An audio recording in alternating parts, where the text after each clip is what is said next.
दोस्तों नमस्कार। तो आखिरकार नरेंद्र मोदी वायनाड पहुंच ही गए। ना मणिपुर गए, ना और तमाम जो आपदाएं हुई वहां कभी पहुंचे, लेकिन वायनाड पहुंच गए।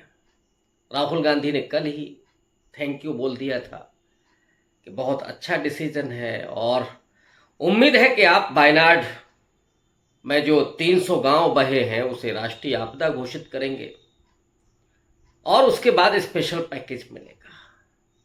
लेकिन सवाल यह है कि नरेंद्र मोदी आखिर राहुल गांधी के सामने इतना झुक कैसे गए, वजह क्या है? दरअसल जो राहुल गांधी नरेंद्र मोदी के सामने मजाक का विषय बन चुके थे, जिन्हें इतना ट्रोल किया गया था, इधर से आलू डालिए उधर से सोना निकलेगा, और तमाम बातों को एडिट करके लगातार जो दिखाया गया, जनमानस के बीच में राहुल गांधी को नॉन सीरियस पॉलिटिशियन बताया गया था। लेकिन वही राहुल गांधी आज नरेंद्र मोदी के लिए मुसीबत बन चुके हैं और यही वजह है कि राहुल गांधी के सामने उनके चेहरे पर मायूसी दिखती है। कल एक चित्र जारी किया बीजेपी ने, जिसमें राहुल गांधी मुस्कुरा रहे हैं और मोदी जी बड़ा चिंतित मुद्रा में। बताया गया कि ओम बिरला ने वो मीटिंग बुलाई थी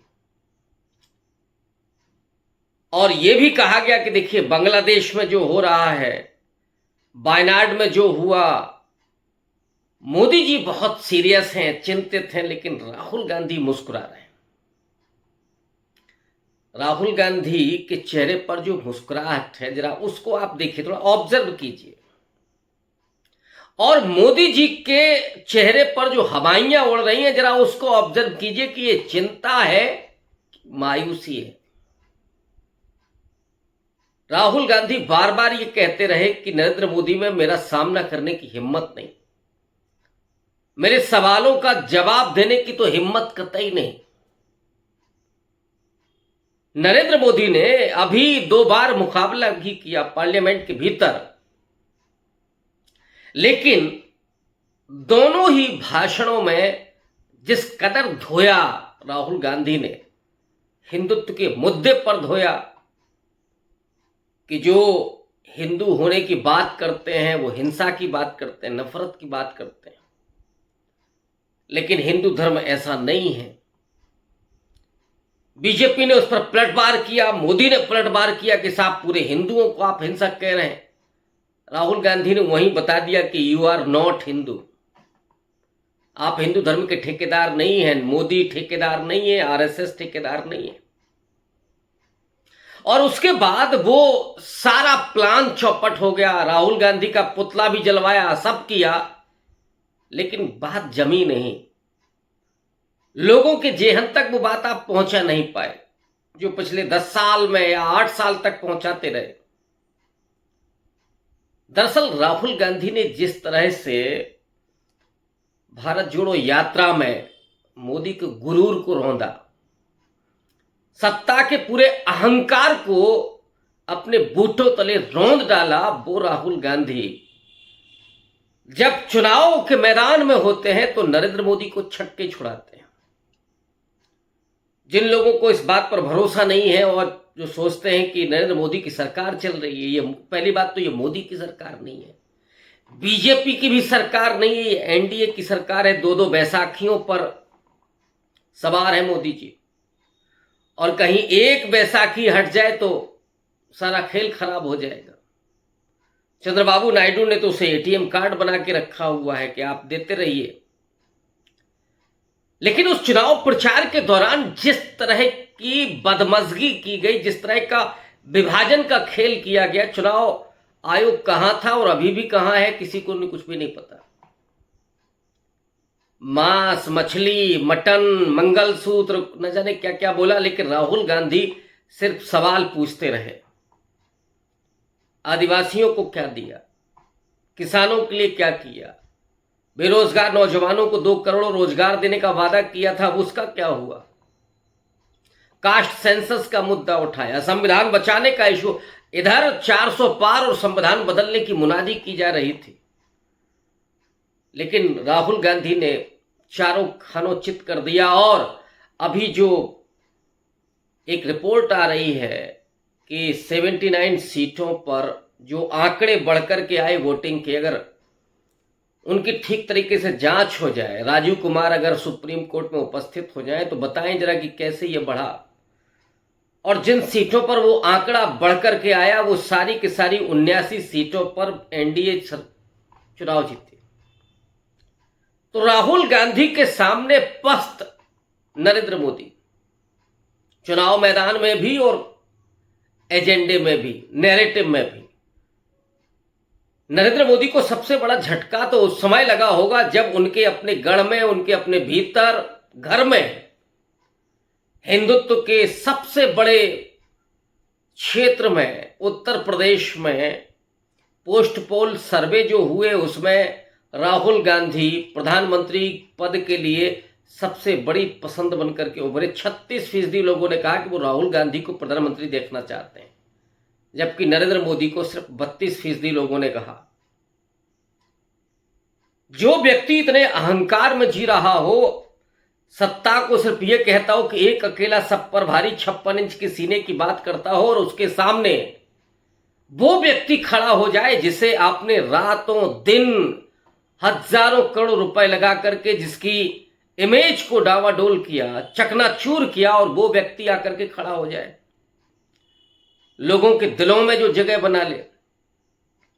वो राहुल गांधी जो भारत जोड़ो यात्रा के जरिए इस देश को जोड़ने का ही काम नहीं करते हैं, बल्कि जो लोगों की टूटी हुई उम्मीदें हैं उनको भी जोड़ने का काम करते हैं, और उन उम्मीदों का केंद्र बनकर के खुद राहुल गांधी उभरते हैं। फिर भारत जोड़ो न्याय यात्रा में दलितों, आदिवासियों और पिछड़ों के सवालों को बड़ी बेबाकी के साथ उठाते हैं, और नरेंद्र मोदी को वहीं घेरते हैं कि जो ओबीसी होने का दावा करते हैं उनके सेक्रेटरी में कितने ओबीसी हैं, इस मीडिया में कितने ओबीसी हैं, जुडिशरी में कितने ओबीसी, एससी, एसटी हैं। ये सब सवाल जब पूछे जाने लगते हैं तो मोदी की घिग्गी बंध जाती है, मोदी जी कोई जवाब नहीं दे पाते। बजट सेशन जब शुरू होता है तो निर्मला सीतारमण की हालत खराब है। जब राहुल गांधी ने पूछा कि ये जो हलवा बन रहा था और हलवा बट रहा था, तो उन 20 अधिकारियों में से कोई भी दलित, कोई भी आदिवासी क्यों नहीं है? एक केवल ओबीसी है, एक माइनॉरिटी है, वो भी पिक्चर में नहीं है, वो भी फोटो जब खिंच रही है तो वो नहीं है। इन सवालों के वजह से नरेंद्र मोदी की हालत खराब, पार्लियामेंट में सवालों का सामना नहीं कर पा रहे। और राहुल गांधी ने जिस बात को कहा था कि मेरा सामना करने की हिम्मत नहीं है, अब तो पार्लियामेंट में देखने लगा कि जब राहुल गांधी बोलना शुरू करते हैं तो मोदी जी निकल लेते हैं पतली गली से। और अभी जब ओम बिरला ने मीटिंग बुलाई तो उसमें भी किनारे से बैठे हुए नजर आते, राहुल गांधी से निगाहें नहीं मिला रहे थे, और राहुल गांधी के भीतर वो कॉन्फिडेंस दिख रहा था, और मोदी जी मायूस थे। मोदी जी कभी इस तरह से फंसे हुए नजर नहीं आए अपने पूरे जीवन में, पूरे करियर में। इतना अपमानित उन्होंने शायद कभी महसूस नहीं किया होगा, इसलिए वायनाड पहुंच गए। और वायनाड पहुंच करके भी क्या किया, हवाई दौरा, उस पर भी टैब पे भी देख रहे हैं। तो आप टैब पर देख रहे हैं कि हवाई दौरा कर रहे हैं? दो में से टैब पर देखना तो घर पे ही देख लेते। जो हवाई दौरा किया गया, उस हवाई दौरे में वायनाड में मोदी जी ने क्या देखा और क्या किया, और अब वो क्या फैसला लेने जा रहे हैं? क्या वो इसको राष्ट्रीय आपदा घोषित करेंगे? राहुल गांधी तो बिल्कुल शुरू में ही पहुंच गए थे, आपदा के समय में ही पहुंच गए, या ये राहुल गांधी का दबाव है कि झुक गए हैं नरेंद्र मोदी, झुकना पड़ा नरेंद्र मोदी को कि राहुल गांधी वायनाड गए हैं तो अब पहुंचा जाए। राहुल गांधी तो मणिपुर भी गए, तो मणिपुर भी पहुंचेंगे क्या नरेंद्र मोदी? इस लिहाज से यहां तो बजट में तो पूरा दिखा ही, जो कांग्रेस पार्टी का मैनिफेस्टो था उसकी पूरी नकल दिखाई दे रही थी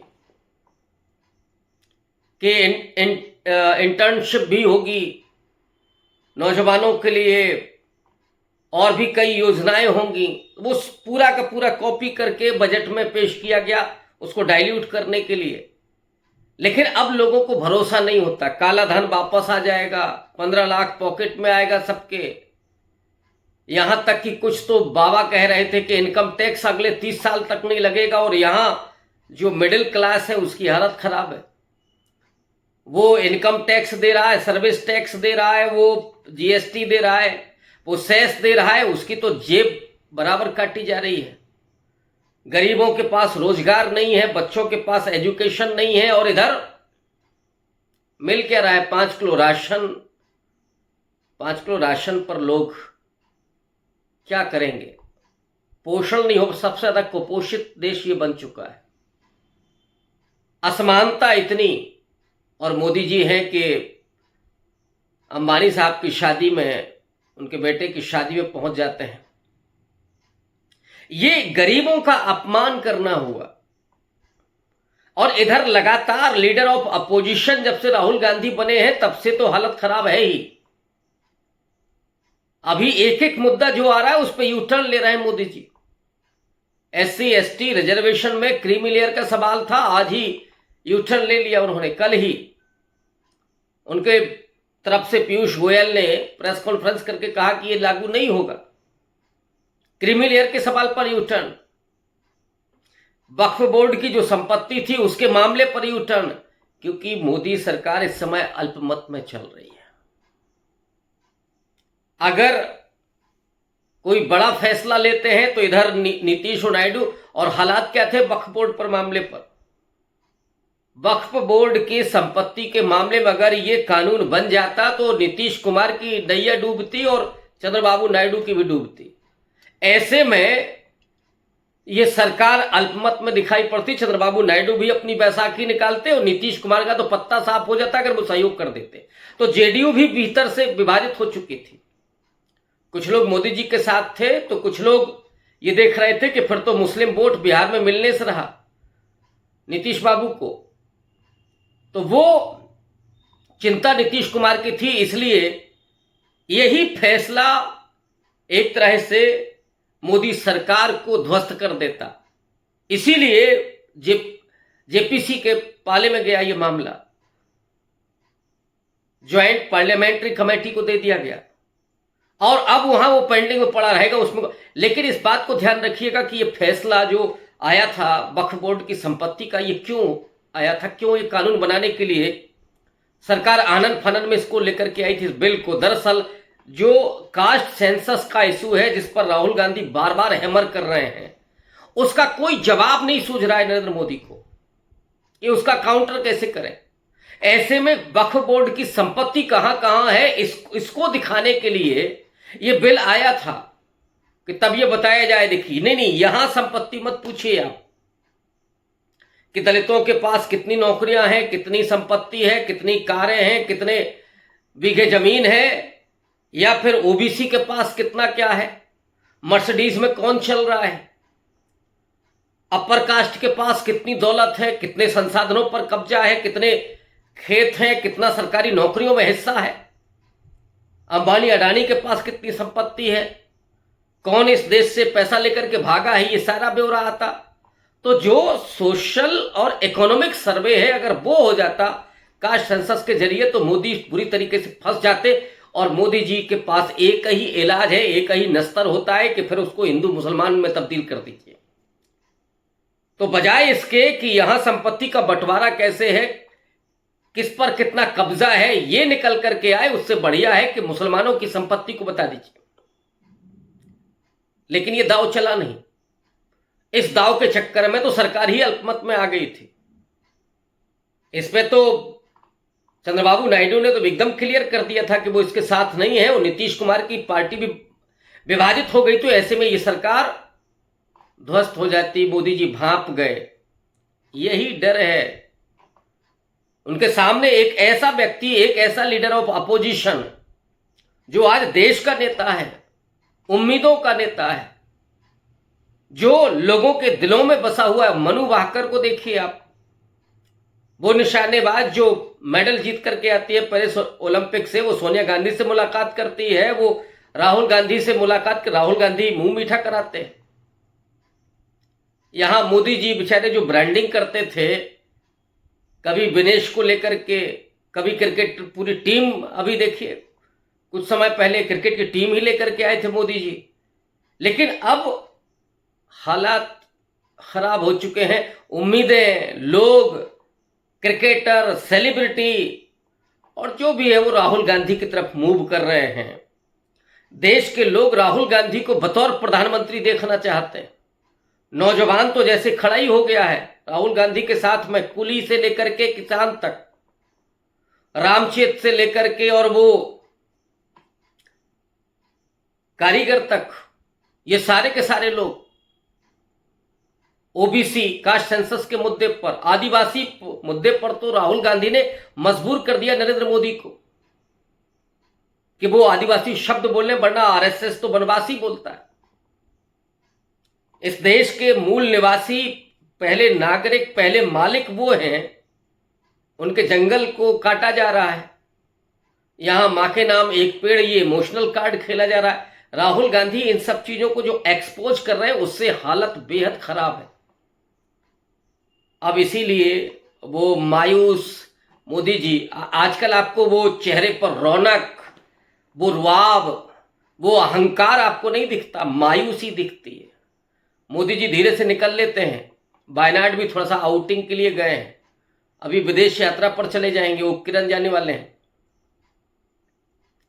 तो मोदी जी को राहुल गांधी के कद ने बुरी तरीके से प्रभावित किया है। झुक गए हैं बेचारे, टूटने वाले हैं, उसके पहले कहीं सरकार ही न टूट जाए। शुक्रिया।